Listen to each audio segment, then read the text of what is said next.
Direkti dengan NIM 233111014 sebagai guru, dan rekan saya Siti Lestari dengan NIM 233111069 sebagai penguji.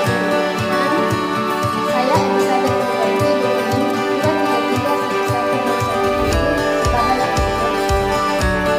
kami di sini akan menampilkan video pembelajaran mata kuliah pengelolaan kelas dengan model pembelajaran langsung dengan judul Sistem Pernapasan pada Manusia. Selamat menyaksikan.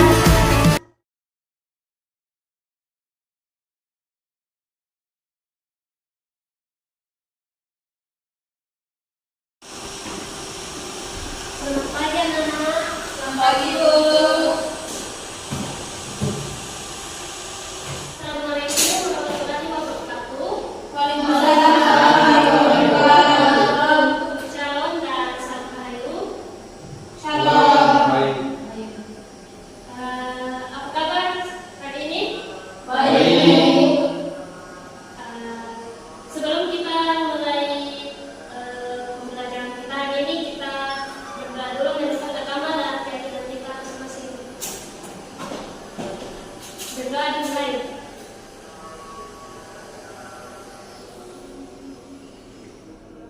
Berdoa selesai. Ibu absen dulu, nak. Mulai. Hadir, Bu. Suri Lestari, Hadir, Bu. Suryati, Hadir, Bu. Hermiati Bue, Hadir, Bu. Amber Luciana, Hadir, Bu. Yumesta, Elizabeth Liberty. Hadir, Bu. Ada yang ibu tidak sebut namanya? Tidak ada, Bu. Semua, Ibu.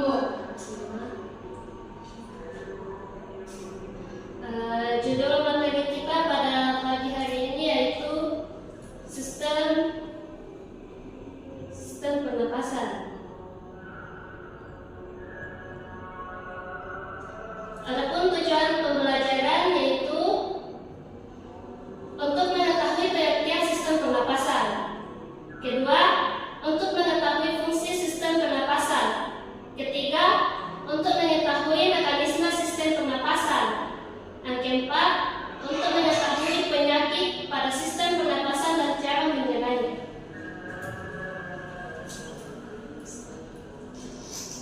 Ada yang tahu apa itu sistem pernapasan? Saya, Bu. Silakan. Baik, terima kasih. Sistem pernapasan pada manusia adalah sekumpulan organ yang terlibat dalam proses pertukaran oksigen dan karbon dioksida dalam darah. Itu saja. Oke, terima kasih. Caranya betul sekali. Sistem pernapasan itu merupakan salah satu sistem vital dalam tubuh manusia yang berperan dalam proses pertukaran gas, yaitu pengambilan oksigen atau O2 dari lingkungan dan menyebarkan karbon dioksida atau CO2 sebagai hasil metabolisme. Kemudian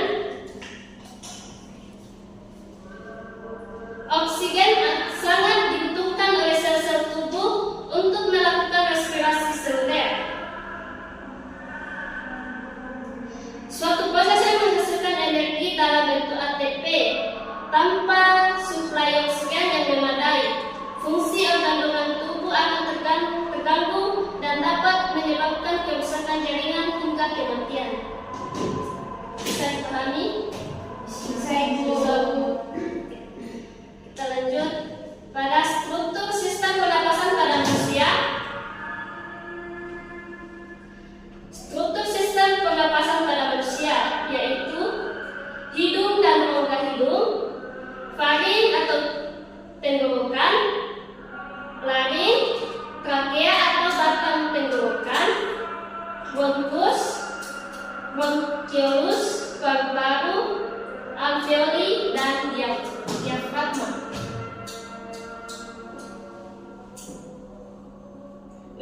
mekanisme pernapasan. Yang pertama, inspirasi. Ada dua unsur dalam inspirasi, yaitu otot angkat tulang rusuk berkontraksi, kemudian diafragma mendatar, rongga dada membesar, tekanan udara menurun, dan udara masuk. Jawabannya betul sekali. Sistem pernapasan itu merupakan salah satu sistem vital dalam tubuh manusia yang berperan dalam proses pertukaran gas, yaitu pengambilan oksigen atau O2 dari lingkungan dan menyebabkan karbon dioksida atau CO2 sebagai hasil metabolisme. Kemudian oksigen sangat dibutuhkan oleh sel-sel tubuh untuk melakukan respirasi seluler. Suatu proses yang menghasilkan energi dalam bentuk ATP tanpa suplai oksigen yang memadai, fungsi organ-organ tubuh akan terganggu dan dapat menyebabkan kerusakan jaringan hingga kematian. Bisa dipahami? Kita lanjut pada struktur sistem pernapasan pada manusia. Struktur sistem pernapasan pada manusia yaitu hidung dan rongga hidung, faring atau tenggorokan, laring, trakea atau batang tenggorokan, bronkus, bronchiolus, paru-paru, alveoli, dan diafragma. Kemudian mekanisme pernapasan. Yang pertama, inspirasi. Ada dua unsur dalam inspirasi, yaitu otot angkat tulang rusuk berkontraksi, kemudian diafragma mendatar, rongga dada membesar, tekanan udara menurun, dan udara masuk. Kemudian ekspirasi atau menghembuskan udara, yaitu otot relaksasi, diafragma melengkung. Kemudian rongga dada mengecil, tekanan meningkat, dan udara keluar. Paham sampai di sini atau ada yang mau ditanyakan? Tidak ada Bu, dipahami Bu. Oke.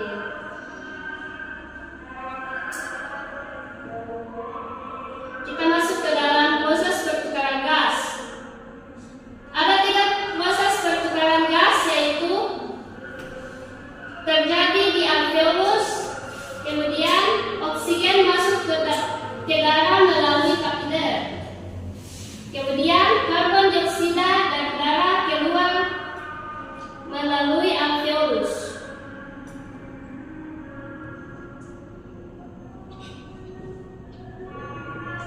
Kemudian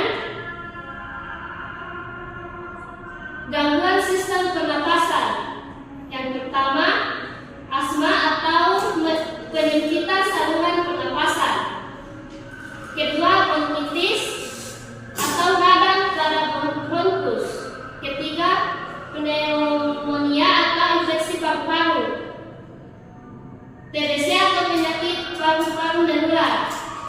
Kelima, emfisema atau kerusakan alveolus.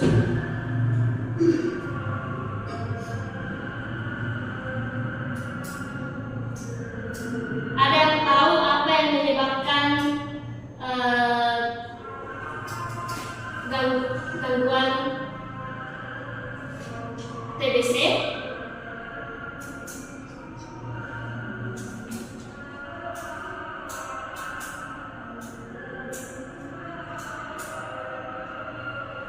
Saya Bu. Silakan, guys. Baik, terima kasih. Penyebab dari TBC itu disebabkan oleh infeksi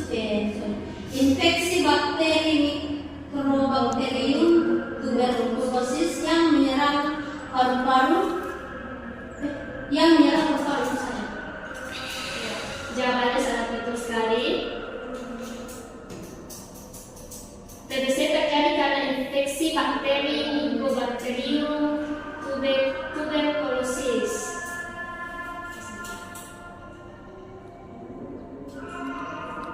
Kemudian,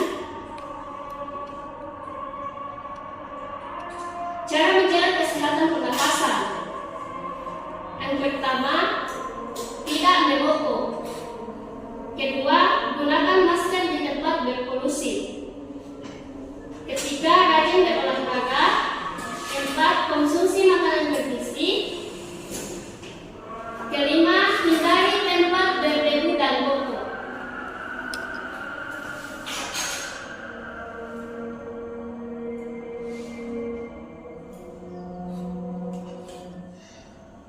Itu saja materi kita pada pagi hari ini. Ada yang sudah dipahami atau ada yang ingin bertanya? Sudah.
Jadi, sistem pernapasan mengatur keseimbangan asam basa dengan cepat melalui pengaturan kadar CO2, sedangkan sistem ekskresi atau ginjal menjaga keseimbangan jangka panjang dengan mengatur ion H+ dengan HCO3. Keduanya bekerja sama agar pH darah tetap stabil, penting untuk fungsi sel-sel tubuh. Pertanyaan kedua yaitu, mengapa ventilasi paru-paru saja tidak cukup untuk memastikan oksigenasi jaringan jika berfungsi darah ke paru-paru terganggu? Ventilasi tanpa perfusi atau aliran darah tidak akan membuat oksigen sampai ke jaringan. Keduanya, ventilasi dan aliran darah harus bekerja bersama untuk memastikan oksigenasi jaringan yang optimal. Oke, terima kasih. Sekian presentasi dari kami. Kurang lebihnya mohon dimaafkan. Selanjutnya kami kembalikan kepada Ibu Guru. Terima kasih. Beri aplaus untuk kelompok 1. Kelompok 2.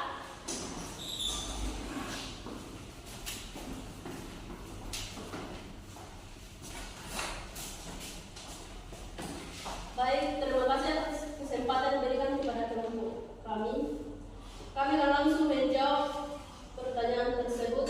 Nomor 1, sistem pernapasan dan sistem ekskresi bekerja sama dalam menjaga keseimbangan asam basa tubuh. Paru-paru mengatur keseimbangan asam basa dengan mengeluarkan karbon dioksida atau CO2 yang merupakan asam volatil, sedangkan ginjal mengatur keseimbangan asam basa dengan mengekskresikan asam dan basa melalui urin.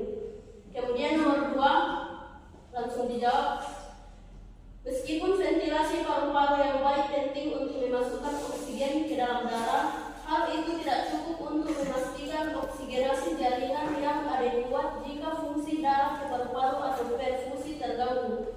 Ketidaksesuaian antara ventilasi atau pertukaran udara di paru-paru dan perfusi atau aliran darah ke paru-paru dapat menyebabkan hipoksemia atau kadar oksigen darah rendah dan gangguan oksigenasi jaringan. Itu saja hasil diskusi kami. Kurang lebihnya mohon dimaafkan dan kami kembalikan kepada Ibu Guru dengan ucapan terima kasih. Baik, bagi atas untuk kelompok 2.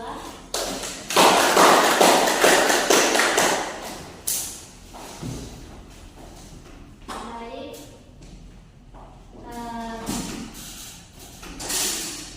Jawaban dari kedua kelompok sangat bagus.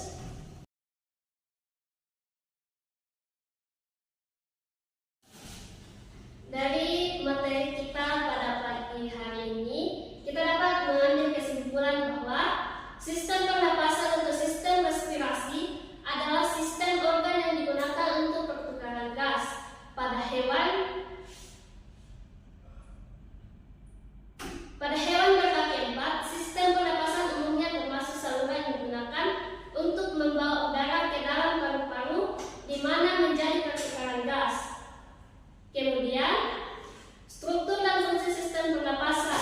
Struktur pernapasan terdiri dari hidung dan rongga hidung, faring, laring, trakea, bronkus, bronkiolus, paru-paru, alveoli, dan diafragma. Itu saja kesimpulan pada materi kita hari ini. Sudah dipahami atau ada yang masih bertanya? Paham, Bu. Karena waktu sudah tidak memungkinkan, ada tugas individu kerja di rumah. Ibu, silakan ditulis. Mengapa tubuh manusia tetap bisa bernapas? Sudah, Bu. Meskipun seseorang mengalami kerusakan sebagian pada paru-paru.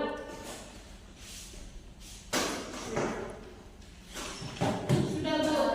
Nanti dikumpul minggu depan. Ya, Bu.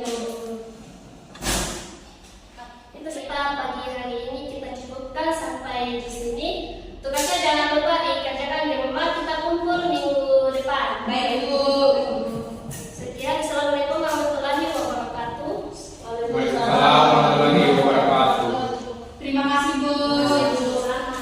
Wes.